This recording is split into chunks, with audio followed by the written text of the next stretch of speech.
السلام عليكم ورحمة الله وبركاته. أعوذ بالله من الشيطان الرجيم. بسم الله الرحمن الرحيم.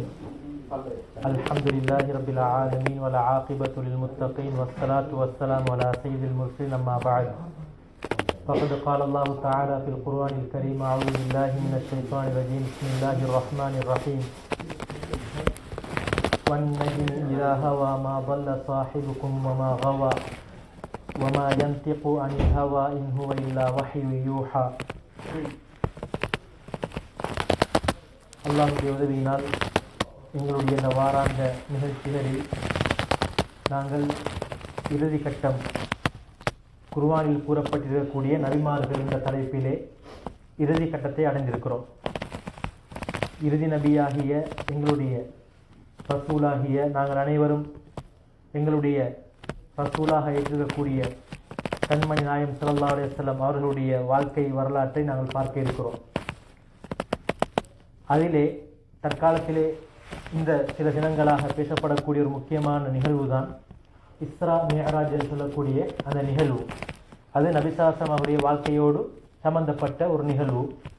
அல்லாஹ் தஆலா அதனை முஅஜிஸாவாகவும் ஆக்கி வைத்திருக்கிறான். இந்த பயணத்தை அற்புதமாக முஅஜிஸாவாகவும் ஆக்கி வைத்திருக்கிறான். முதலாவதாக நாங்கள் பார்த்தோம்னு சொன்னால் அகீதா என்று சொல்லக்கூடிய ஒரு பகுதி ஒன்று இருக்கிறது. ஒரு முஸ்லீம் நம்பிக்கை கொள்ள வேண்டிய அம்சங்கள், அதில் மறைமுகமான விடயங்கள், எங்களுடைய நாங்கள் இதுவரைக்கும் காணாத, நாங்கள் மரணத்திற்கு பின்னால் சம்பவிக்கக்கூடிய சில நிகழ்வுகள் இருக்கிறது. கபருடைய வேதனை, கபருடைய வாழ்க்கை, அது ஒன்று சொர்க்கமாக மாறும் அல்லது நரகமாக மாறும். அதில் மலக்குமார்கள் வருவார்கள், கேள்வி கணக்கில் கேட்கப்படும், எழுப்பாட்டப்படும், திரும்ப இப்படி கேள்வி கணக்கில் கேட்கப்படும். மீசான் தராட்சி ஒன்று இருக்கிறது, எங்களுடைய அமல்கள் நெருக்கப்படும். நன்மைகள் தீமைகள் நெருக்கப்பட்டு யாருடைய நன்மைகள் கணக்கால் மிகைக்குமோ அவர் சொர்க்கவாசி, எவருடைய பாவங்கள் கணக்கால் மிகைக்குமோ அவர் நரகவாசி. இப்படியெல்லாம் அதே போல் நபித்தவர்களுடைய ஷஃபாஅத், சிபாரிசு, ஹவுதுல் கௌசர் என்று சொல்லக்கூடிய நீர்த்தடாகம், இப்படி மறைமுகமான சில அம்சங்கள் இருக்கிறது. இதனையும் ஒரு மூமின் கட்டாயம் நம்பிக்கை கொள்ள வேண்டும். இன்னும் சில அம்சங்கள் இருக்கிறது. ரசூல்மார்களை ஈமான் கொள்வது, அது நாங்கள் வரமாட்டோம்.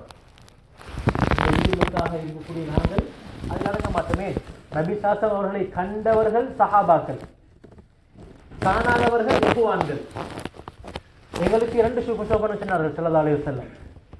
யார் என்னை கண்டு ஈமான் கொண்டாரோ அவருக்கு இருக்கிறது என்றாலும் இறுதி காலத்தில் வரக்கூடிய என்னுடைய சமுதாயத்தில் என்னை பார்க்காமல் ஒரு கூட்டம் என்னை ஏற்றுவார்கள், ஈமான் கொள்வார்கள். நாங்கள் யாருமே இப்போ நாங்கள் பேசப்படக்கூடிய விஷயங்களை கண்ணால் காணவில்லை. நபி ஸல்லல்லாஹு அவர்களை நேரடியாக பார்க்கவில்லை. ஜிப்ரீல் அலைஹிஸ்ஸலாம் அவர்கள் திஹ்யத்துல் கல்பி ரலியல்லாஹு அன்ஹுடைய தோற்றத்தில் வந்து சஹாபாக்களுக்கு முன்னால் இப்படி மனிதர்களாக உட்கார்ந்திருக்கும் நேரத்தில் ஜிப்ரீல் அலைஹிஸ்ஸலாம் ஒரு மனிதனுடைய தோற்றத்தில் வந்து இஸ்லாத்தை படித்துக் கொடுத்திருக்கிறார்கள். செய்தியெல்லாம் நாங்கள் காணவில்லை. எனவே எங்களுக்கு நபி ஸல்லல்லாஹு அலைஹி இரண்டு சுபசோபனம் சொன்னார்கள். எங்களை இஹ்வான் என்கிற வார்த்தையை கொண்டு எங்களை அழைத்திருக்கிறார்கள்.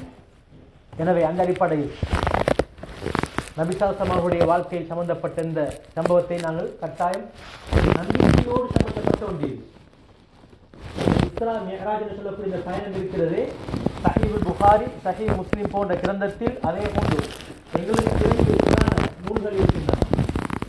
அடிப்படைகள். முதலாவது அடிப்படை குர்ஆன், இரண்டாவது அடிப்படை ஹதீஸ். இதில் கூறப்பட்டிருக்கிறது சூரத்துல் இஸ்ராவில் பனி இஸ்ராயில் சொல்றோமே அந்த சூராவுடைய ஆரம்ப வசனம், அதே மாதிரி சூரத்துல் நஜ்ம் என்று சொல்லப்படக்கூடிய அதில் ஒரு 15 ஆயத்துக்கள் எல்லாம் இந்த இஸ்ரா சம்பவத்தில் பேசியிருக்கிறது. இது ஒரு மூமினுடைய சோதனை. அல்லாஹ்வே சொல்கிறான் குர்ஆனிலே சூரத்துல் இஸ்ராவிலே, வமா ஜஅல்னா ருயல்லதி அரைனாக இல்லா ஃபித்னத்தல் லின்னாஸ். நாங்கள் உங்களை அழைத்து காட்டிய இந்த பயணத்தை நாங்கள் மக்களுக்கு, மூமின்களுக்கு, உங்களை ஏற்றிருக்கக்கூடியவர்களுக்கு ஒரு சோதனையாக ஆக்கி வைத்திருக்கிறோம். மனிதர்களுக்கு சோதனையாக. எந்த மனிதன் அதனை ஈமான் கொள்வானோ அவன் மூமின், எந்த மனிதன் அதனை மறுப்பானோ அவன் முஸ்லிம் கிடையாது, பிற மதத்தை சேர்ந்தவர். மனிதர்கள் அனைவரும் அதில் அடங்குவார்கள்.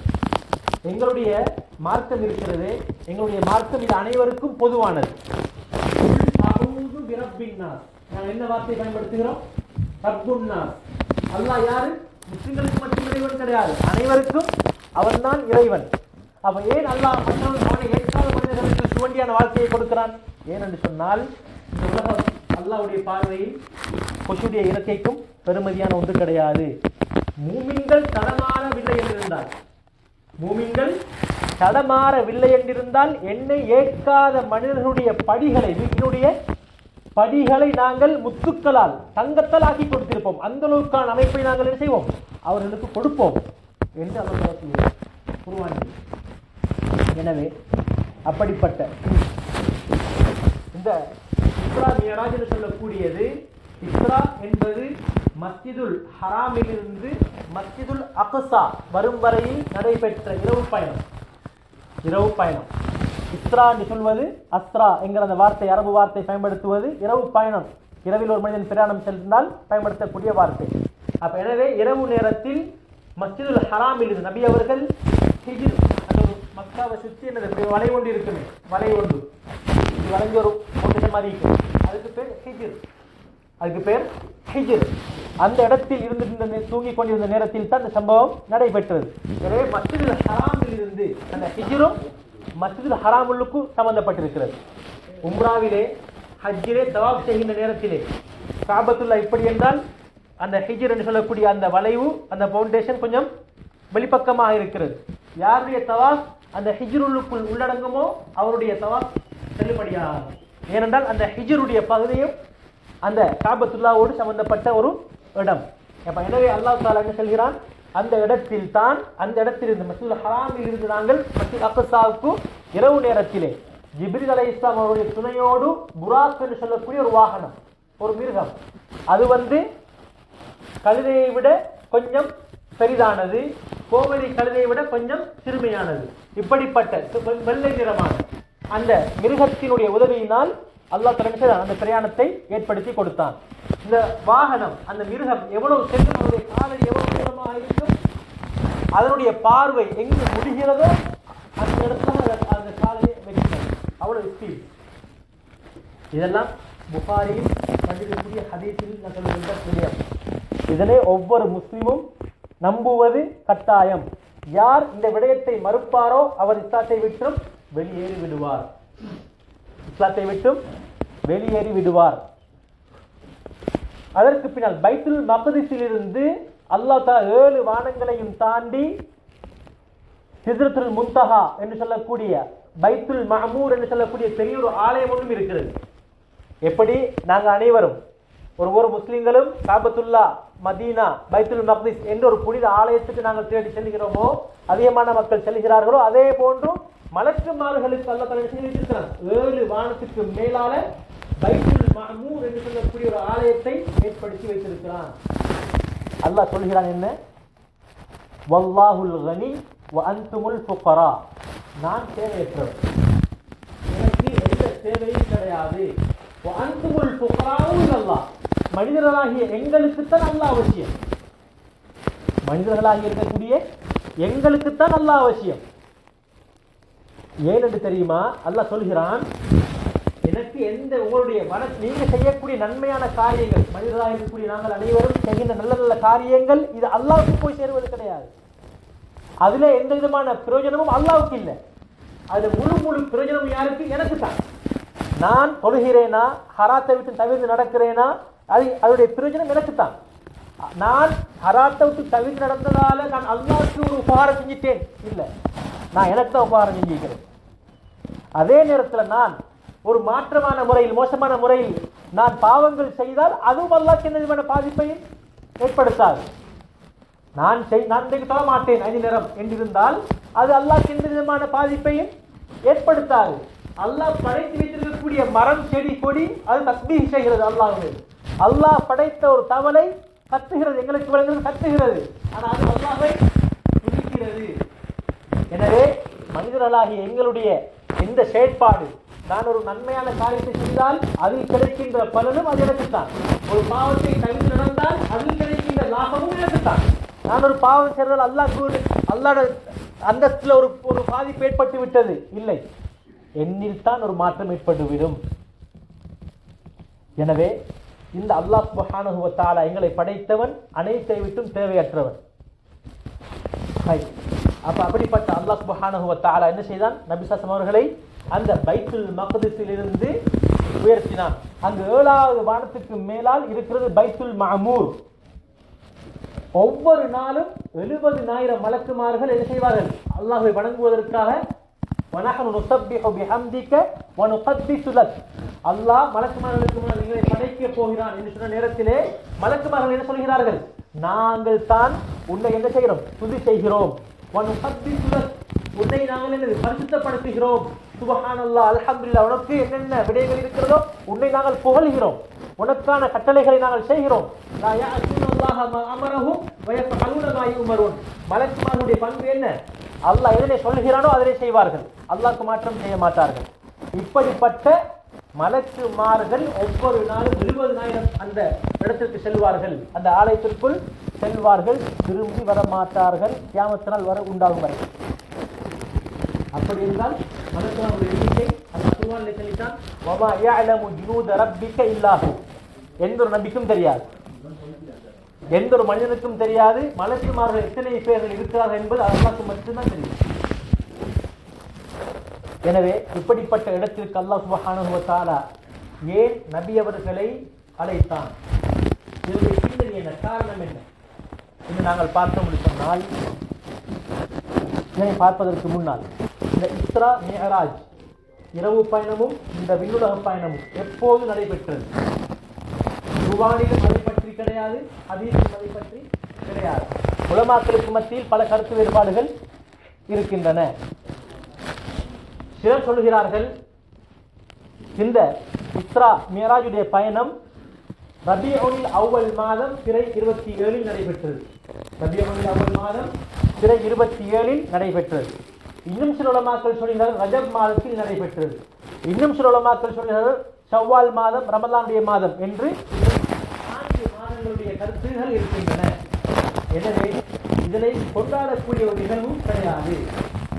இதனை ஒரு விழாவாக, ஒரு விடயமாக கொண்டாடக்கூடிய ஒரு அதற்கென்று ஒரு தனி ஒரு வணக்க வழிபாடு, நஃபிலான வணக்கங்கள் இப்படி என்று ஒன்றும் கிடையாது. இதில் ஒரு நேரம் குறிப்பிடப்பட்டது கிடையாது. இதில் பெற வேண்டிய படிப்பினைகளையும் இப்படி ஒரு நிகழ்வு நடந்திருக்கிறது, உண்மையான சம்பவம் இப்படி ஒரு நடந்திருக்கிறது என்பதை நம்புவதும் ஒவ்வொரு முஸ்லிமின் மீதும் கட்டாய கடமை. எந்த வருடம் ஏற்பட்டது? சில உலமாக்கள் சொல்கிறார்கள் நபி ஸல்லல்லாஹு அலைஹி அவர்களுடைய 53வது வயதில் தான் மக்காவிலிருந்து மதீனாவுக்கு ஹிஜ்ரத் செய்கிறார்கள். அதில் சில உலமாக்கள் சொல்கிறார்கள் இந்த ஹிஜ்ரத் நடைபெறுவதற்கு ஒரு வருடத்துக்கு முன்னால் நடைபெற்றது. இன்னும் அது யார் சொல்கிறார்? இமாம் நவவி ரஹ்மத்துல்லாஹி போன்றவர்கள் சொல்கிறார்கள். அதே போன்று காலி இயாத் ரஹ்மத்துல்லாஹி அலைஹி அவர்கள் சொல்கிறார்கள் இல்லை, நபி ஸல்லல்லாஹு அவர்களுடைய ஹிஜ்ரத் போவதற்கு 5 வருடங்களுக்கு முன்னால் நடைபெற்றது. இதில் கருத்து வேறுபாடுகள் இருக்கிறது வருடத்தில். அதே போன்று நாட்களிலும் 27 20 அதிலேயும் கருத்து வேறுபாடுகள் இருக்கின்றன. எனவே இந்த சம்பவத்திலே, இந்த இஸ்ரா மிஅராஜுடைய பயணத்திலே நேரம் காலம் என்பது ஒன்றும் குறிப்பிடப்பட்டது கிடையாது. நபி ஸல்லல்லாஹு அவர்களை அல்லாஹ் ஏன் அழைத்தான் என்று சொன்னால், நபி ஸல்லல்லாஹு அவர்கள் ஹிஜ்ரத் அந்த செய்வதற்கு முன்னால் உள்ள ஒரு வருடம் ஒன்று இருக்கிறது. அந்த வருடத்திற்கு பெயரே ஆமுல் ஹுதுன். நபி அவர்கள் பிறந்த வருடம் ஆமுல் ஃபீல். அந்த அப்ரஹாவுடைய மன்னன் அந்த யமன் நாட்டிலிருந்து வந்து காபத்துல்லாவை அழிக்க வந்த அந்த வருடம் ஆமுல் ஃபீல் என்று அழைக்கப்படுகிறது.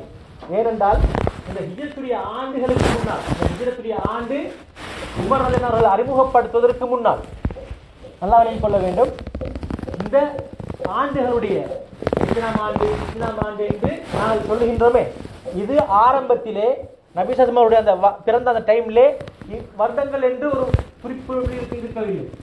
ஒரு வருடத்தில் அந்த நாட்களில் மாதங்கள் 12 இருந்தன, ஆனால் வருடங்கள் இதுதான் ஒரு குறிப்பொண்டு இருக்கவில்லை. அப்ப வருடத்தை எப்படி அவங்க மதிப்பிடுவாங்கன்னா, அந்த 12 மாதங்களில் ஏதாவது அந்த மாதத்திலே ஒரு முக்கியமான நிகழ்வு நடந்திருந்தால் அந்த நிகழ்வை போட்டு அந்த வருடத்தை அவர் குறிப்பிடுவார்கள். அப்படித்தான் நபி அவர்கள் பிறந்த வருடத்தை என்ன சொல்வார்கள்? ஆமுல் ஃபீல் அப்படின்னு சொல்வார்கள், யானை வருடம். அதே மாதிரி இந்த ஹிஜ்ரத் நடைபெறுவதற்கு முன்னால்தான் நபி ஸல்லல்லாஹு மனைவி ஹதீஜா ரலியல்லாஹு அன்ஹா அவர்களும் தன்னுடைய பெரியப்பாவாகிய அபூ தாலிப் அவர்களும் மரணிக்கிறார்கள். முதலாவதாக மரணிக்கிறார் அபூ தாலிப், அதற்கு பின்னர் மரணிக்கிறார்கள் ஹதீஜா ரலியல்லாஹு அன்ஹா. இந்த வருடத்திற்கு ஒரு பெயர் முஃபஸ்ஸிரீன்கள் வரலாற்று ஆசிரியர்கள் குறிப்பிடுகிறார்கள், ஆமுல் ஹுஸன், கவலை வருடம். கவலை வருடம். ஏனென்றால் ஒரு மனிதனுடைய வாழ்வில் சில முக்கியமான நபர்கள் இருப்பார்கள். சில முக்கியமான நபர்கள் இருப்பார்கள். அவர்கள் மரணித்து விட்டால் அந்த மனிதனுடைய நிலைமைகள் தந்தையாக இருக்கலாம், அல்லது தாயாக இருக்கலாம், அல்லது மனைவியாக இருக்கலாம். அல்லாஹ் அனைவரையும் பாதுகாக்க வேண்டும். தான் பெற்றோர்கள் உயிரோடு இருக்க போக்கில் பிள்ளைகள் மரணித்தால், பெற்றோர்கள் உயிரோடு இருக்க பிள்ளைகள் மரணித்தால், அல்லது சகோதரர்கள் முக்கியமான ஒருவர் இன்னொரு தோல் எல்லா கட்டங்களும் தோல் கொடுக்கக்கூடிய உதவி செய்யக்கூடிய ஒரு சகோதரனாக இருக்கலாம், ஒரு நண்பனாக இருக்கலாம், எல்லா கட்ட விஷயங்களிலும் சகோதரனை போடு பழகக்கூடியவர், இப்படி முக்கியமான ஒருத்தர் மரணித்தால் அவருடைய நிலைமைகள் அப்ப ஹதீஜா ரலியல்லாஹு அன்ஹா அவர்களை நான் சொல்ல நீங்க விளங்க வேண்டிய அவசியம் கிடையாது. பெண்களில் முதலாவதாக இஸ்லாத்தை ஏற்றவர்கள் யார்? ஹதீஜா ரலியல்லாஹு அன்ஹா. எப்படிப்பட்ட பெண்மணி? பணக்கார பெண்மணி. நபி ஸல்லல்லாஹு அலைஹி வஸல்லம் எவ்வளவு இரக்கம். அவர் 23 வருடம் வாழ்ந்த டைம்ல அவங்க இருக்க போக்குல 2வது திருமணம் செய்யவில்லை. எந்த அளவுக்குன்னா மனைவி வஃபாத்தாகியாச்சு, மனைவியுடைய நன்றிகள் வந்தாலும் கூட அந்த நன்றிகளை என்ன செய்வார்கள்?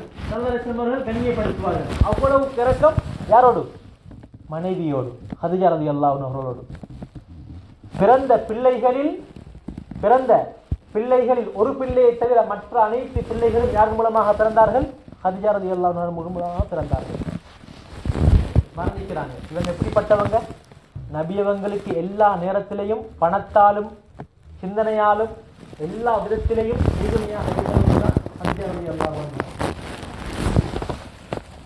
முதலாவதாக நபி ஸல்லல்லாஹு அலைஹி வஸல்லம் 40வது வயதில் வஹி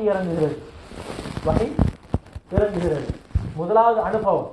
குர்ஆன் என்பது எங்களுடைய பார்வைக்கு இப்படி வழங்குறதுக்கு எழுத்து மாறி, இதை முழு ஒழுங்கான உண்மையான கருத்தோடு ஒரு கல்நெஞ்சக்காரன் கேட்டால் அவனுடைய உள்ளமும் நெகிழும். குர்ஆனுடைய வசனம் கொண்டிருக்கிறது, இந்த குர்ஆனை நாங்கள் மலையின் மீது இறக்கி வைத்தால், இந்த மலைக்கிட்ட நாங்கள் கேட்கிறோம், மலைகளுக்கு பொறுப்பாக கொடுக்க போறோம், இதை நீங்கள் எடுத்து நடக்கணும், கடைபிடிக்கணும் அப்படின்னு மலைகளுக்கு உதாரணமா சொல்றோம். நாங்கள் அப்படி கொடுத்து இந்த மலையின் மீது இந்த குர்ஆனை இறக்கினால், மலைனா என்ன? கல்லு. எவ்வளவு பெரிய வலிமையான ஒரு பொருள் போய்த்தா அதை மோதினாலும் அது முடிஞ்சு மலை அப்படியே இருக்கும். ஆனா அந்த குர்ஆனை இறக்கினா நபியை நீங்கள் எப்படி பார்ப்பீர்கள்? ஹாஷியன் முத்தசத்தியன் மின் ஹஷ்யத்தில்லாஹ். அல்லாஹ்வுடைய பயம் அதுக்கு ஏற்பட்டு இது அல்லாஹ்வுடைய வார்த்தை என்று அந்த பயத்தை உணர்வதால அப்படியே வெடிப்புழுந்து சுக்கு நூறாயிடும், மண்ணா போய்த்தது. அப்ப இப்படிப்பட்ட குர்ஆன், இன்னா சனுல்கி அலைக கௌலன் தகீல, நபியே நாங்கள் உங்களுக்கு பாரமான வார்த்தையை தருவோம். பாரம் என்றால் இது பாரமா? இது வாயால ஒருத்தர் ஓதினா அதை கேட்கிறது பாரமா? பாரம் ஒன்றே இல்லை. அதனால அல்லாஹ் என்ன சொல்றான் குர்ஆனை பத்தி சொல்ல போகல, கௌலுன் தகீல், பாரமானது. அப்படி என்றால் மகத்துவத்தாலையும் கண்ணியத்தாலையும். ஏன்? இது அல்லாஹ்வுடைய வார்த்தை, பாரம், கண்ணியம். எனவே இதை கேட்ட உடனே ஜிப்ரீல் அலைஹிஸ்ஸலாம் அவர்களையும் பார்த்த உடனே நபி அவர்களுக்கு காய்ச்சல் வந்து விட்டது. காய்ச்சல் ஏற்பட்டு விட்டது. திடீர்னு ஒரு விஷயம் நடக்க போகல நடக்கும். அதிர்ச்சியான சில விஷயங்களை பார்க்க போகல, பயங்கரமான சில நிகழ்வுகளை பார்க்க போகல நடக்கும். ஒரு மனிதனுக்கு இப்படியான விஷயம் ஏற்படும். அப்ப நபி அவர்கள் காய்ச்சல் ஓடி வராங்க. யாருக்கிட்ட? அதிகாரக்கிட்ட. என்ன போத்துங்க கொஞ்சம், எனக்கு குளிர் அடிக்குது, காய்ச்சல் அடிக்குது. போத்தினாங்க. சொன்னாங்க, இது உங்களுக்கு ஆபத்தான ஒரு விஷயம் கிடையாது. இது ஒரு நீங்கள் நம்பிக்கிறீங்க, உங்களை பார்க்க போக்கில் விளங்குது, ஏதோ ஒரு ஆபத்து நடந்த மாதிரி உங்களுக்கு ஃபீலிங் ஆகிக்குது, நீங்கள் பயப்பட வேணாம். உங்களுக்கு எந்த விதமான மோசமான செயற்பாடுகளும் நடக்க மாட்டாது. ஏனென்றால் உங்களிடம் சில பண்புகள் இருக்கின்றன. அந்த பண்புகள் ஒரு மனிதனிடம், உண்மையான ஒரு மனிதன் இருந்தால் உங்களுக்கு எந்த விதமான ஆபத்துகளும் வர மாட்டாது. அல்லாஹ் கைவிட மாட்டான். ஏன் தெரியுமா? முதலாவதாக நீங்க உங்களோட குடும்பத்தோடு சேர்ந்து நடக்கிறீங்க, குடும்பத்தோடு சேர்ந்து நடக்கிறீங்க, ஏழை எளிய மக்களுக்கு உதவி செய்றீங்க, அனாதைகள் விதவைகளுக்கு உதவி செய்றீங்க. ஒரு சிறை கைதி மாற்றி படித்தால் அவன் வெளிய வாழ்க்கைக்காக வேண்டி உங்களோட செல்வத்தை செய்றீங்க, உதவி செய்றீங்க. எனவே வல்லாஹு லா யுஹ்ஸீக அபதன், அல்லாஹ் உங்களை ஒரு பொழுதும் கைவிட மாட்டான், கேவலப்படுத்த மாட்டான் என்ற வார்த்தையை யார் சொன்னது? முதலாவதாக ஆள்கள் சொன்னது யாரு? மனைவி. அப்படிப்பட்ட மனைவி. அதற்கு பின்னால் அதோட உடுபடையில சொன்னாங்க ஸல்லல்லாஹு அலைஹி வஸல்லம் மனைவி கிட்ட, இப்படி ஒருத்தர் வந்தாரு, எனக்கு இப்படி ஆயிரத்தி உதச்சினாரு சம்பவத்தோட அவங்களோட சொந்தக்கார ஒருத்தர் இருந்தாரு, வரக்கத் இப்னு நௌஃபல். வரக்கத் இப்னு நௌஃபல் என்று சொல்லக்கூடிய பாதிரியாக இருந்தவர். அவர் இஸ்லாத்தை ஏற்றார். அவரிடம் என்ன செய்றாங்க? கூட்டிட்டு போறாங்க. இப்படி ஒரு சம்பவம் நடந்திருக்குது, இது என்னது என்று கேட்ட நேரத்தில் அவர் சொல்றாரு, பயப்பட வேணாம், நீங்க தான் இந்த உம்மத்தினுடைய இறுதி நபி, உங்களுடைய முதுகில் இப்படியான அடையாளங்கள் இருக்கிறதா? நீங்க தான் இந்த உம்மத்தினுடைய இறுதி நபி சொன்னத்தோட அப்படியே அந்த என்ன செய்யுது, அவங்களுக்கு அந்த பயம், அந்த அச்சம், அந்த காய்ச்சல் எல்லாம் இல்லாம போகுது. இந்த அளவுக்கு உறுதுணையாக இருந்தவங்க யாரு? அத்தியாவதை எல்லாம் ஒன்று. அதே வருடத்தில் மரணித்தவர் தான் அபூ தாலிப். நமக்கு தெரியும், அபூபக்கர் முதலாவது இஸ்லாத்தை ஏற்றதில்லை. பெண்கள்ல யார் முதலாவது? ஹதீஜா ரலியல்லாஹு அன்ஹா. ஆண்களில் பெரியவர்களில் வயது பருவ வயதை அடைந்த ஆண்களில் முதலாவதாக இஸ்லாத்தை ஏற்றவர் யார்? அபூபக்கர் ரலியல்லாஹு அன்ஹு. சிறுவர்களில் இஸ்லாத்தை ஏற்றவர்கள் முதலாவது அலி ரலியல்லாஹு அன்ஹு. அபூபக்கர் இஸ்லாத்தை ஏற்றதுக்கு பின்னால காபத்துல்லாஹ்ல போயிட்டு, ஏன் நான் நலவுல தான் இருக்கிறோம், உண்மையில் தான் இருக்கிறோம், எனவே என்ன செய்றாங்க? காபத்துல்லாஹ் மஸ்ஜிதுல் ஹராம்ல போயிட்டு இருக்கிறாங்க, நான் கலிமாவை ஏற்றிருக்கிறேன், நீங்களும் கலிமாவை ஏற்றுக்கொள்ளுங்கள் என்று தஅவாவுடைய பிரச்சாரம் செய்கிற நேரத்தில் அடுத்த கட்டமாக எதுக்கு ஆளாகினாங்க? அடிக்கும் உதைக்கும் ஆளாகினாங்க. எந்த அளவுக்கு? கடைசி கட்டம். எந்த அளவுக்கு அடிச்சாங்க அந்த குறைஷிகள்? கடைசி கட்டம். இனி முடிஞ்சு அதுக்கு பின்னால நபி ஸல்லல்லாஹு அவங்களும் அவங்களோட தாய் எல்லாரும் சேர்ந்து போயிட்டு அவங்கள காப்பாற்றின வரலாறு நாங்கள் எல்லாரும் கேள்விப்பட்டிருக்கிறோம். அப்ப இந்த இப்படியான ஒரு மோசமான கட்டம், பெரும்பான்மை எதிரானவர்கள், இஸ்லாத்தை ஏற்றுக்கக்கூடியவர்கள் ஒரு குறுகிய கொஞ்சம் பேர். நபி ஸல்லல்லாஹு அலைஹி வஸல்லம் செய்றாங்க, மக்கள் தாவாவுக்கு அல்லாஹ்வை ஏற்றுக்கொள்வதற்கு அழைக்கிறாங்க, இஸ்லாத்துக்கு. இப்படியான டைம்ல இந்த அர்ச்சனா உங்களோட ஏரியாவில் நாங்கள் அப்படி வந்து சிறியார் சிலையோட வச்ச விடுவீங்களான்னு அப்படியே அந்த அளவுக்கு என்னது உங்கள்கிட்ட இனவெறிக்கு அந்த மாதிரியான ஒரு கட்டம். இஸ்லாத்துக்கு என்ன செய்யலாது, எந்த விதமான அங்கீகாரமும் இல்லாத டைம். ஆனா நபி அவர்களுக்கு பெருசா அநியாயங்கள் நடந்து போதிக்கப்பட்டாங்க. ஆனா அபூ தாலிப் அந்த இருந்த அந்த பீரியட்ல தலைவராக இருந்த குறைஷிகளுக்கு தலைவராக இருந்த பீரியட்ல நபி அவர்களுக்கு பெருசா யாரும் என்ன செய்யல, அநியாயங்கள் செய்யறதுக்கு முன்வரையில. முஸ்லிம்களுக்கு அநியாயம் செஞ்சாங்க, நபி அவர்களுக்கு என்ன செய்யல, கை வைக்கிறதுக்கு முன்வரையில பயப்பட்டாங்க. ஏன்? நபி ஸல்லல்லாஹு அலைஹி வஸல்லம் அவங்களோட முதலாவதாக தாய் தந்தை மரணிக்கிறாங்க, அதுக்கு பின்னால அப்பா பராமரிக்கிறாரு, அப்பா பராமரிச்சதுக்கு பின்னால சிறு வயதிலேயே பராமரிக்க பொறுப்படுத்துகிறாரு. பல ஷாம் போன்ற இடங்களுக்கு பிரயாணங்கள்ல கூட்டிட்டு போனாங்க. அங்க சிலவங்க சொன்னாங்க, இந்த சின்ன பிள்ளையை பார்க்க போக்கல இவர் ஒரு பின்னால நல்ல விஷயங்கள் உண்டாகிற மாதிரி இருக்குது. அதுக்கு பின்னால அவங்களோட கவனம் இன்னும் கூடி, அபூ தாலிபுடைய கவனம் நபி மீது பாதுகாக்கிறதுல, சொந்த பிள்ளைகளை பராமரிக்கிறதை விட பாதுகாக்கிறதை விட யாரை பாதுகாத்தாங்க? நபி ஸல்லல்லாஹு அவங்கள பாதுகாத்தாங்க. ஆனா அவர் இஸ்லாத்தை ஏற்றிருக்கல, ஆனா இஸ்லாத்துக்கும் நபி அவங்களுக்கு சல்லல்லாஹு உதவியாக இருந்தார். அபூ லஹப், உத்பா, ஷைபா போன்ற பெரிய ஆட்கள் எல்லாம் என்ன செய்யல, கை வைக்க வரையில. அப்படியான ஏன் அவ்வளவு பாதுகாப்பு. எப்ப அபூ தாலிப் மரணிக்கிறாரோ அதுக்கு பின்னால்தான் நினைச்சாங்க குறைஷிகளுடைய ஆதிக்கம் இன்னும் அதிகமாகிச்சு. ஒரு வாதி பள்ளத்தாக்கில் நபி அவங்களையும் சஹாபாக்களையும் குறுகிய விரல் விட்டு எண்ணக்கூடிய அந்த சிறுபான்மையினர் நினைச்சாங்க ஒதுக்கி வச்சாங்க. சாப்பாடு கொடுக்கல, தண்ணியும் கொடுக்கல. அந்த அளவுக்கு என்ன செஞ்சிச்சு, ஆதிக்கம் கூடிச்சு. இப்ப இந்த மாதிரியான டைம்ல தான் நபி அவங்களுக்கு மனசு கவலை உடஞ்சி போயிட்டு கவலையாகிக்கிறாங்க. மனைவியும் இல்லை, தனக்கு உறுதுணையாக பாதுகாப்பாக இருந்த பக்கபலமாக இருந்த பெரியப்பாவும் இல்லை. அதுக்கு பின்னால மக்காவுல இந்த தாவாவுடைய பிரச்சாரம், இந்த கலெக்டர் மைதானத்தை அமைக்கிறது கஷ்டமாயிடுச்சு. மக்காவுல இஸ்லாத்துடைய வளர்ச்சி அதிகப்படுத்துறதுக்கு மக்கள் இஸ்லாத்தின் முழுக்கம் அழைக்கிற நேரத்தில் என்ன செய்யறாங்க இல்லை, பெருசா வாராங்க இல்லை, மைதானம் உண்டாகுது இல்லை. எனவே ஒரு புதிய ஒரு மைதானத்தை தேடி, ஒரு புதிய ஒரு இடத்தை தேடி என்ன செய்யறாங்க, அந்த 2 மரணம் சம்பவத்துக்கு பின்னால போறாங்க. மக்கால பெருசா வரவேற்பு கிடைக்குது இஸ்லாத்துக்கு, இந்த மக்கள் வாராங்க இல்ல, பல விடுத்தம் கூப்பிட்டாச்சு. எனவே புதிய இடத்துக்கு பற்றி நாங்கள் செஞ்சு பார்ப்போம், அழைச்சி பார்ப்போம் போறாங்க. அங்க போன டைம்லையும் என்ன செய்யல, வரவேற்பு ஒழுங்கான முறை கிடைக்கையில் நாங்கள் சம்பவம் எல்லாம் கேள்விப்பட்டிருக்கிறோம். இந்த பிரியான கவலை நிறைந்த இந்த நேரத்துல தான் என்ன செய்யலாம், என்னுடைய கண்மணி நாயகம் அவர்களை கண்ணியப்படுத்துவதற்காக வேண்டியும் கொஞ்சம் ஆறுதல் கொடுப்பதற்காக வேண்டியும் அல்லாஹ்வுடைய அத்தாட்சிகளை வேண்டியும் அதற்கு இந்த பிரயாணத்தை ஏற்பாடு செய்தான். நபிசாசம் அவங்களுடைய வாழ்வில, நபிசாசனுடைய வாழ்வுல அதிகமான முஅஜிஸாக்கள் அற்புதங்கள் நடந்திருக்குது. பல அற்புதங்கள் நடந்திருக்குது. மிருகங்கள் பேசிச்சு, மரங்கள் பேசிச்சு, மிம்பர் வந்த மிம்பர் ஈச்சமர குச்சி, மிம்பரை மாற்றுற நேரத்தில் அந்த ஈச்சமர குச்சி அழுதிச்சு.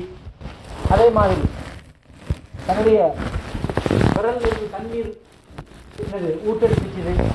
இந்த மாதிரி எத்தனையோ மோஜிசாக்கள் இருக்குது. ஆனால் ஹசாயிசு சுபுரா இமாம் சுவீத் ரஹ்மத்துல்லாஹி ஒரு புத்தகம், நபி அவர்களுக்கு கொடுக்கப்பட்ட சிறப்பம்சங்கள் என்கிற தலைப்பு. அந்த கிதாபில் எழுதிக்கிறாங்க, நபியா எந்த ஒரு நபிக்கும் கொடுக்கப்படாத, எந்த ஒரு நபிக்கும் இதற்கு முன்னால் உள்ள எந்த ஒரு நபிக்கும் கொடுக்கப்படாத மிக முக்கியமான 2 முஅஜிஸாக்கள் யாருக்கு கொடுக்கப்பட்டது? எங்களுடைய சரதார் சமூகங்களுக்கு கொடுக்கப்பட்டது. அதுல முதலாவது முஅஜிஸா என்ன? அற்புதம். அற்புதம்னா என்ன? அது மாதிரி ஒன்றை வேற ஒருத்தருக்கு என்ன செய்யலாது, நிகழ்த்தி காட்ட இயலாது. அரபுடைய வார்த்தை முஅஜிஸா, இயலாமல் ஆக்கக்கூடியது, இயலாமல் ஆக்கக்கூடியது. இந்த நபி வாழும் காலம் எல்லாம் அவர் காட்டிய அற்புதத்தை போன்றும் அந்த நேரத்தில் வாழக்கூடிய எந்த ஒரு மனிதனுக்கு செய்ய முடியாது, செய்ய முடியாது. அந்த மாதிரி ஒன்றை ஏற்படுத்த முடியாது. அதுதான் பேர் முஅஜிஸா. எனவே அந்த அற்புதங்கள்ல மிக பிரதானமான ஆக முக்கியமானதுதான் இந்த அல் குர்ஆன். இந்த அல் குர்ஆன் இதற்கு முன்னால் உள்ள நபிமார்களுக்கும் வேதங்கள் கொடுக்கப்பட்டுச்சு, தௌராத், ஜபூர், இஞ்சில். ஆனா அந்த நபி மரணிச்சதுக்கு பின்னால அந்த வேதம் என்ன செய்யப்படலை, பாதுகாக்கப்படையில்லை. அந்த வேதம் பாதுகாக்கப்படையில்லை. ஆனா இந்த குர்ஆன் நபி ஸல்லல்லாஹு அலைஹி வஸல்லம் அவர்களுக்கு இறக்கப்பட போக்கிலேயே அல்லாஹ் என்ன சொல்கிறான், இன்னா நஹ்னு நஸ்ஸல்னா ذிக்ர வ இன்னா லஹு லஹாஃபிதுன். குர்ஆனை இறக்கினது நாங்க தான், இந்த குர்ஆனை பாதுகாக்கிறதும் நாங்க தான்.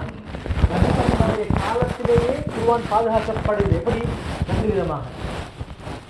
நபி ஸல்லல்லாஹு அலைஹி காலத்திலேயே குர்ஆன் என்ன செய்யப்படுது? 2 விதமாக பாதுகாக்கப்படுகிறது.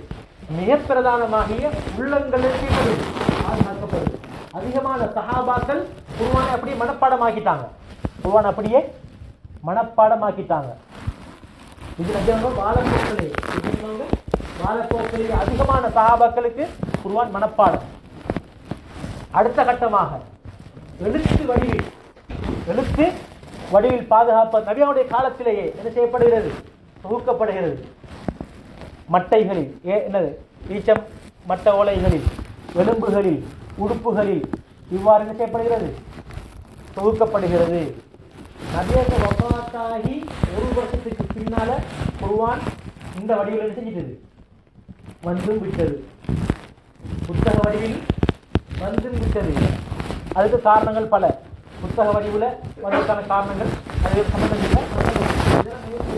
எதுக்காக சொல்கிறேன் என்றால், அல்லாஹ் தஆலா இந்த குர்ஆனை பாதுகாக்கின்ற பொறுப்பை எடுத்து விட்டான்.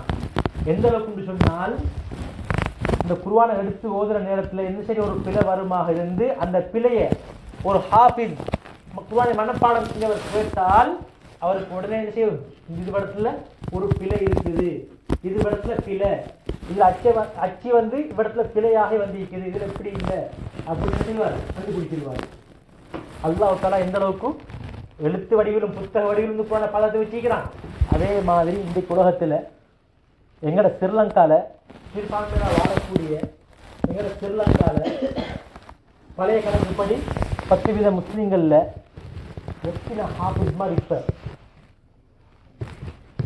இப்ப என்னது தொழிக்கிற ஒரு ஹாஃபிஸ் தான், பின்னுக்கு தொழக்கூடிய ஹாஃபிஸ் ஒரு 20 பேர் நோம்பு காலத்துல தராவியில. ஆனா எங்கட இலங்கையில நான் தெரியாது, இதுக்கு முன்னூறு கேள்விப்பட்டேன். இலங்கையில ஹாஃபிஸ்மார் இருக்கையில, அதனால இந்தியாவில இருந்து என்ன செஞ்சுக்கிறாங்க, ஹாஃபிஸ்மார் எடுத்து தொழுவிக்கிறாங்க. இப்ப இல்ல அந்த அளவுக்கு சுப்ஹானல்லாஹ், எந்த அளவுக்குன்னு சொன்னா குர்ஆன் அல்லாஹ் பாதுகாத்து வச்சுக்கிறான். கண் தெரிந்த எல்லா உடல் அமைப்பும் அழகாக இருக்கக்கூடிய ஒரு மனிதர் இல்லென்றிருந்தாலும் ஒரு ஊமையை கொண்டும் செவிரனை கொண்டு அதை தரைஞ்சிக்கிறான். அந்த குர்ஆனை பாதுகாத்து வச்சுக்கிறான். எங்களுக்கு பார்த்தா வழங்காது இது குர்ஆன். அதுல 3 டொட்டி ஈக்கும். அந்த புக்ல 3 டொட்டா ஈக்கும். குருடர்கள் பயன்படுத்தக்கூடிய குர்ஆன்ல இந்த மாதிரி வடிவு ஈக்காது, 3 டொட்டி ஈக்கும். அந்த 3 டொட்டை வச்சு அடிச்சுவாங்க, ஓதுவாங்க.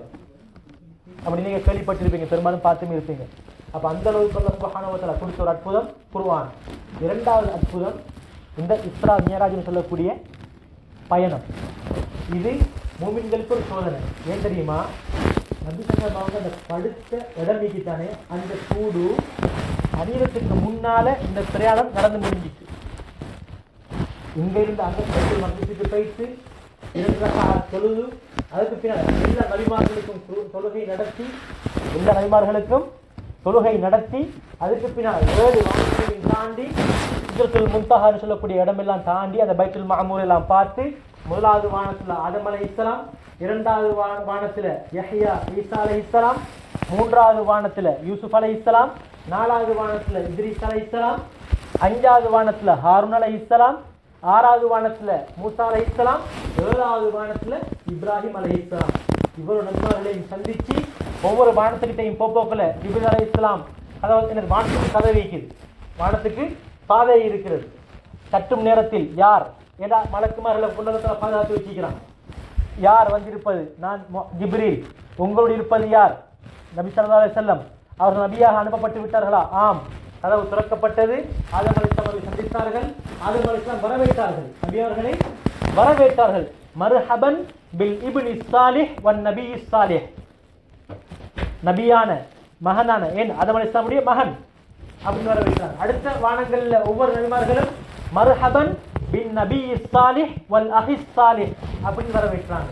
இறுதி வானத்துல இப்ராஹிம் அலைஹிஸ்ஸலாம் அவர்களும் ஒரு தந்தை மாதிரி நபி ஸல்லல்லாஹு அலைஹி வஸல்லம். ஏன் இப்ராஹிம் அலைஹிஸ்ஸலாமுடைய பரம்பரையில் தான் இஸ்மாயில் அலைஹிஸ்ஸலாமுடைய பரம்பரையை சேர்ந்தவர்கள் தான் யார்? எங்களுடைய கண்மணி நபி ஸல்லல்லாஹு அலைஹி வஸல்லம். எனவே ஆரம்ப வானத்தில் ஆதம் அலைஹிஸ்ஸலாம் என்ன சொன்னார்கள்? மர்ஹபன் பில் இப்னி ஸாலிஹ், சாலிஹான மகனை வரவேற்கிறேன். இறுதி வானத்திலும் இப்ராஹிம் அலைஹிஸ்ஸலாம் எப்படி வரவேற்றார்கள்? நபி ஸல்லல்லாஹு அலைஹி வஸல்லம் மர்ஹபன் பில் இப்னி ஸாலிஹ் வன் நபி ஸாலிஹ் அப்படின்னு வரவேற்றார்கள். இந்த சம்பவங்கள் நடந்து முடிஞ்சு சூடு ஆறதுக்கு மேல வந்துட்டாங்க. இந்த பிரயாணத்துல கிட்டத்தட்ட நபி சம்பவங்க 20க்கு மேற்பட்ட சம்பவங்களை பார்க்குறாங்க. ஒவ்வொரு பாவத்துக்கான பிரச்சனைகளையும் பார்க்குறாங்க. அல்லாஹ் காட்டி கொடுத்தான். கியாமத்தினால் உண்டாகல. நாங்கள் எல்லாரும் இப்படி எல்லாரும் நாங்கள் எப்படி ஈமான் பண்ணிக்கிறோம்? எல்லாரும் மரணிப்பாங்க, உலகம் அழியும், அதுக்கு நல்லா வெளிப்பாட்டுவான், அதுக்கு பின்னால் தீமை, அதுக்கு பின்னால் சொர்க்க நரகம். ஆனால் இந்த சம்பவத்தில் அல்லாஹ் காட்டிக்கிறான். சில பாவங்களுக்குரிய தண்டனை, பெரும் பாவங்களுக்குரிய தண்டனை எல்லாம் காட்டி கொடுத்தான். அது பதில் அல்லாஹ் காட்டி கொடுத்தானா அல்லது உண்மையிலே நரகத்தில் காட்டினானா? அல்லாஹ் ஒரு ஹதீஸ்ல வந்து இருக்கிறது, கபர்ல காட்டப்பட்டாங்க. இன்னும் சில ரிவாயத்தில் பார்க்கும்போது, ஹதீஸ்ல பார்க்கும்போது அது சில நேரம் பலகீனமான ஹதீஸாக இருந்தாலும் என்ன செய்யலாம், அதில் பார்த்தது நரகத்தில் பார்த்தது. அது நாங்கள் கேட்கவில்லை, பெருசா யோசிக்க வேண்டிய அவசியம் இல்லையே. வஹுவ அலா குல்லி ஷைஇன் கதீர். அல்லாஹ் அனைத்தையும் மீது சக்தி உடையவன். அவன் எதை நினைக்கிறானோ அப்படி மாற்றுவான். தொழுகை செய்யப்படல, கடமையாக்கப்பட்டில்லை. தொழுகை கடமையாக்கப்படுது எங்க? வானத்தில். இந்த வானுலக பயணத்தில் தான் செய்யப்பட தொழுகை கடமையாக்கப்படுது. அப்ப போறதுக்கு முன்னுக்கு நபிமார்களுக்கு தொழுகை நடத்தினார்கள் என்று பார்த்தா அது என்ன இருந்தா, நோம்பு அதே மாதிரி தான். நோம்பு ஹிஜ்ரி 2ஆம் ஆண்டு கடமையாக்கப்பட்டது. அப்ப இதுக்கு முன்னுக்குள்ளவங்க நோம்பு பிடிச்சாங்கன்னு வருது. என்னன்னு பார்த்தா இந்த உம்மத்துக்கு கடமையாக்கப்பட்டதை போல ஒரு வருடம், ஒரு வருடத்துக்கு ஒரு மாசம் அப்படி 29-30 நோம்பு பிடிக்கிற மாதிரி கடமையாக்கப்படல. நோம்புன்ற ஒரு வணக்கம் இருந்தது. அதே மாதிரி தொழுகை என்கிற ஒரு வணக்கம் ஒன்று இருந்தது. ஆனால் கடமையாக்கப்பட்டதாக ஒன்று இருக்கவில்லை. இதுதான் வித்தியாசம். அல்லாஹ் தான் நபி அவர்களுக்கு 50 நேர தொழுகையாக பெற்றுக்கு கடமையாக்கினார். இதுவும் ஒரு அல்லாஹ்வுடைய ஹிக்மத். ஏனென்றால் எப்போதுமே நாங்கள் மூத்தவங்களுடைய மஷூரா இல்லாமல், ஆலோசனைகள் இல்லாமல், அனுபவம் இல்லாமல் இருக்க முடியாது. ஒரு முக்கியமான பாடமான ஒரு விடயத்தை செய்ய முடியாது. ஆலோசனைகள், அனுபவம் மிக முக்கியம். எனவே அல்லாஹ் இன்னும் ஒரு படிப்பினையை வைத்திருக்கிறான். அல்லாஹ் ஆரம்பமாக 50 கடமைகளை, 50 நேர கடமைகளை கடமையாக்கினான். புதிய வாரத்தில் 6வது வானத்தில் வச்சு புகாரியுடைய ஹதீஸ் 6வது வானத்தில் வச்சு மூசா அலைஹிஸ்ஸலாம் அவர்களை சந்திக்கிறார்கள். மூசா அலைஹிஸ்ஸலாம் சொல்கிறார்கள், நான் பனி இஸ்ரவேலர்களோடு நீண்ட காலமாக அவர்களுக்கு நான் நபியாக இருந்தேன். அவர்களுடைய நடவடிக்கைகளை நான் பார்த்திருக்கிறேன். எனவே இந்த 50 நேர தொழுகைகளை நீங்கள் உங்களுடைய உம்மத்தின் செய்து கொள்ளாது, தாங்கிக் கொள்ள மாட்டாது. எனவே அல்லாஹ் கிட்ட போயிட்டு நீங்கள் செய்யுங்க, குறைச்சி கேட்டு எடுத்துட்டு வாங்க. இப்படி பல விடுத்தங்கள் போயிட்டு இறுதியாக 5 நேர தொழுகைகள் கடமையாக்கப்பட்டது. அப்ப அந்த நேரத்தில் மூசா சொன்னாங்க, திரும்பவும் என்ன செய்யுங்க, அல்லாஹ் கிட்ட லேட்டை கேளுங்க. நபி ஸல்லல்லாஹு அலைஹி வஸல்லம், நான் திரும்ப போயிட்டு எனக்கு திரும்ப போறதுக்கு வெட்கமாக இருக்கிறது, திரும்ப போயிட்டு குறைக்கிறது வெட்கமாக இருக்கிறது. எனவே நான் இதனை பொருந்திக் கொள்கிறேன், நான் இதனை ஏற்றுக்கொள்கிறேன், பொருந்திக் கொள்கிறேன் அப்படின்னு நபி என்ன சொன்னாங்க. ஆனால் இந்த 5 நேர தொழுகை வைக்கிறானே, இது அந்த 50க்கு ஒத்தது, சமனானது. ஒருவர் இன்றைக்கு கூடிய தொழுகையை தொழுதால் அவர் 10 விடுத்தம் சுபஹ தொழுகை தொழுத மாதிரி. இன்றைக்கு சுபஹ தொழுதால் 10 சுபஹ தொழுத நன்மை கிடைக்கும். அந்த அதுக்கு ஏற்ற அமைப்பில் அமைச்சு வச்சுக்கிறான். இவ்வளவு நடந்த சம்பவம் சூடு ஆறல். அடுத்த நாள் காலையில் நபிசல்லவங்க கொஞ்சம் யோசனையோடு ஒரு முக்கியமான விஷயம் நடந்தது போல அந்த ஹிஜ்ர் அந்த வளைவான அந்த இடத்துல நபி உட்கார்ந்து கொண்டிருக்கிறாங்க. அபூலஹப் என்ன செய்கிறான், பக்கத்தால போறான். அபூலஹப் கேட்கிறான் கிட்ட, என்ன உங்களை பார்க்க போல ஒரு முக்கியமான ஒரு விஷயம் நடந்த மாதிரி யோசனை பண்ணி கொண்டிருக்கிறீங்க, என்ன சப்ஜெக்ட் சொன்னாங்க. ஸல்லல்லாஹு அலைஹி வஸல்லம், நான் இப்படி ஒரு பிரயாணம் போய் விட்டு வந்திருக்கிறேன். அபூலஹபுக்கு சந்தோஷம் தான், அப்படி சந்தோஷம். அபூலஹபுக்கு சந்தோஷம். ஏன் சந்தோஷம்? நபியோட வாழ்க்கையிலேயே பைத்துல் மக்திஸுக்கு ஒரு பிரயாணம் மேற்கொள்ள. நபியோட வாழ்க்கையிலேயே பைத்துல் மக்திஸுக்கு ஒரு பிரயாணம் மேற்கொள்ள இல்லை. அதொன்று. அடுத்த 7 வாரத்துக்கு மேலே போய்ட்டு வரைஞ்ச செய்தி எல்லாம் எந்த அளவுக்கான சந்தோஷமா இருந்திருக்கும். இதே செய்தி என்ன சொன்ன மாதிரி நான் மக்களை ஒன்று கூட்டத்துக்கு பின்னாடி செல்வீங்களா? நபி ஸல்லல்லாஹு அலைஹி வஸல்லம், நான் சொல்லுகிறேன். அப்போ என்ன சார், எல்லாரும் கூப்பிட்டு ஒன்று திரட்டி இப்போ நபி அவங்க சொல்றாங்க. அப்போ அந்த இடத்துல இருந்த ஏற்கனவே யூதர்கள் அதிகமானவங்க பைத்துல் மக்திஸுக்கு போய்த்து வந்திருக்கிறாங்க. இப்போ அந்த யூதர்கள் கேள்வி கேட்குறாங்க, பைத்துல் மக்திஸில் இப்படி என்ன ஈக்குது, இந்த இடத்துல என்ன ஈக்குது. நபியங்க போனது இரவு டைமில். அல்லாஹ் என்ன செஞ்ச தெரியுமா? அல்லாஹ் பைத்துல் மக்திஸை அப்படியே உயர்த்தி நபியங்களுடைய கண்காட்சிக்கு கொண்டு வந்தான். எந்த அளவுக்குன்னா நுணுக்கமாக எந்த கொக்கி எந்த இடத்துல, என்னுடைய கொக்கி எந்த இடத்துல இருக்குதுன்னு சொல்லி சொல்ற அளவுக்கு கூட அல்லாஹ் அந்த அளவுக்கு என்ன செஞ்சான், நுட்பமான ஒவ்வொன்றை சொல்ற அளவுக்கு பைத்துல் மக்திஸை காட்டினான். பதில சொல்ல சொல்ல சொல்ல யாருக்கும் என்ன ஒன்று பேச இயலாம்.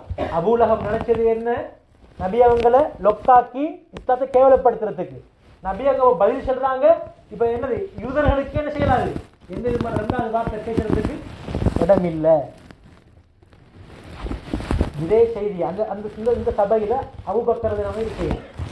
இந்த செய்தி ஒருத்தர் போய் தெரிஞ்ச அபூபக்கர் சொல்றாங்க, இந்த மாதிரி கூட நண்பர் இப்படியெல்லாம் செய்தி சொல்றாரு, வாய்ப்பா அவங்க சொன்னாங்க. இதை விட ஆச்சரியமான ஒரு விஷயம் நடந்தாலும் அதை நான் என்ன செய்வேன், ஏற்றுக்கொள்வேன். இதைவிட ஆச்சரியமான ஒரு விஷயம் நடந்தாலும் நபியோட வாழ்க்கையில அதை நான் ஏற்றுக்கொள்வேன். அதனால தான் பேரு அபூபக்கர் அஸ்-சித்தீக்.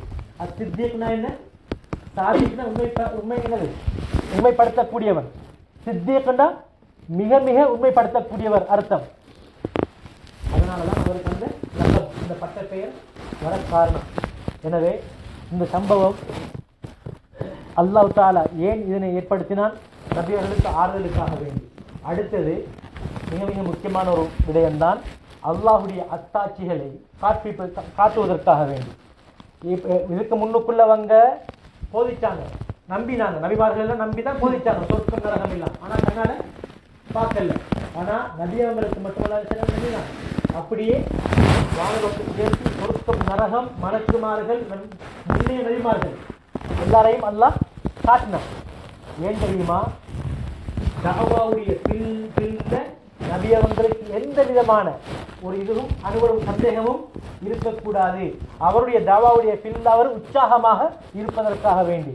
அதனால தான் நபியவர்கள் அதுக்கு பின்னால் எவ்வளவு பட்டாங்க, எந்த ஒன்றுக்கும் என்ன செய்யல, மனசால ரோவினப்படையில் அதை கொஞ்சம் பலகீனத்தை என்ன செய்யல, உணரல. எந்த அளவுக்குண்டா பாத்திமா இருக்க போக்கில் அந்த பைத்துல் ஹராமில் உத்துபா என்ன செஞ்சான், பெரிய ஒட்டக குடலை கொண்டு அப்படியே என்ன செஞ்சான், சுஜித்து செய்யும்போது போட்டுக்குவான். நபியவங்களுக்கு என்ன செய்யலாம், அசையலாது. பாத்திமா நாங்கள் வந்து தான் என்ன செய்வாங்க, அப்படி எதாவது எடுத்துடுவாங்க, அதுக்கு பின்னால் எழும்புவாங்க. ஆனால் இதெல்லாம் நபியவங்களுக்கு என்ன செய்யலை, எந்த விதமான பிரச்சனையை தீங்காங்களை ஏற்படுத்தல. ஏன்? அல்லாஹ் அத்தாட்சியை நேரடியாக என்ன செஞ்சுட்டான், காட்டிட்டான். அதனால தான் இஸ்லாத்தை ஏற்காத அறிநாய் மறுக்கக்கூடிய ஒருவருக்காக வேண்டி நபியவர்கள் கவலைப்படுவாங்க. எந்த அளவுக்கு கவலைப்படுவாங்க? அல்லாஹ் குர்ஆன் வசனத்தை இறக்கிட்டான், லஅல்லக பாஹிஉன் நஃப்ஸக அல்லா யகுனு முஃமினீன். இந்த மனிதர்கள் இஸ்லாத்தை ஏற்காததால நீங்க உங்களை அழிக்க பார்க்குறீங்களா? அந்த அளவுக்கு முயற்சி செய்தார்கள், கவலைப்பட்டார்கள். ஏன் இந்த சம்பவம் எங்களுக்கு மூமின்களுக்கு ஒரு சோதனை என்றால், இந்த விடயம் நடந்திருக்கிறது. நபி ஸல்லல்லாஹு அலைஹி வஸல்லம் இப்படியாப்பட்டவங்க இறுதி நபி, உண்மை பேசியவர்கள், பொய் என்பதே கிடையாது. எனவே முஸ்லிமான ஒவ்வொருத்தரும் நம்பித்தான் ஆக வேண்டும். ஏன் தெரியுமா? இந்த சம்பவத்துக்கு பின்னால மிக முக்கியமான ஒரு பிரயாணம் நடக்கப் போகுது. அதுதான் என்ன, இந்த நாட்டை விட்டு மதீனாவுக்கு எல்லா மனிதர்களும் சஹாபாக்களும் ஹிஜ்ரத் செய்து போக வேண்டும். எனவே இதற்கு பின்னுள்ள காலங்கள் யுத்தங்கள் நிறைந்த காலம், முனாஃபிக்குகளுக்கு முகம் கொடுக்க வேண்டிய காலம். எனவே ஒவ்வொரு முஸ்லீமும் பக்காவான உண்மையான முஸ்லீமாக இருக்கணும். லேசன அசைவுள்ள ஒரு மூமின் என்ன செய்ய முடியாது, நபியோடு பயணிக்க முடியாது. இந்த பிரயாணம் அதற்கு ஒரு சோதனை. எனவே அந்த அடிப்படையில் தான் இந்த இஸ்ரா மியராஜுடைய பயணம் நடைபெற்றது. இதரமுள்ள எல்லா வணக்க வழிபாடுகளும் அல்லாஹ் இப்ராஹீம் அலைஹிஸ்ஸலாம் அவர்களை அனுப்பி பூமியில் கடமையாக்கினார். ஆனால் தொழுகை அல்லாஹ் சுப்ஹானஹு வ தஆலா இந்த மியராஜ் என்று சொல்லக்கூடிய விண்ணுலக பயணத்தில் வைத்துத்தான் இதைதான் கடமையாக்கினான். எனவே நானும் நீங்களும் இந்த தொழுகையுடைய விடயத்தில் மிக ஜாக்கிரதையாக, மிகவும் கரிசனையாக நாங்கள் எந்த அளவுக்கு எல்லா விஷயங்களுக்கும் முக்கியத்துவம் கொடுக்குறோமோ அதே மாதிரி முக்கியத்துவம் கொடுத்து செய்து வர வேண்டிய ஒரு முக்கியமான கடமை.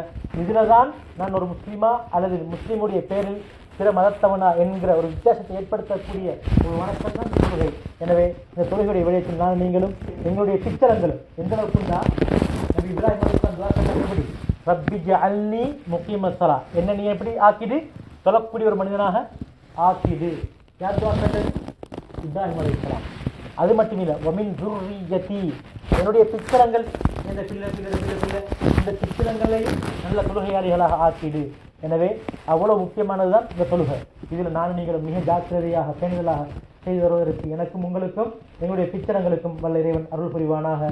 வாஹிரு தஅவானா அல்ஹம்துலில்லாஹி ரப்பில் ஆலமீன்.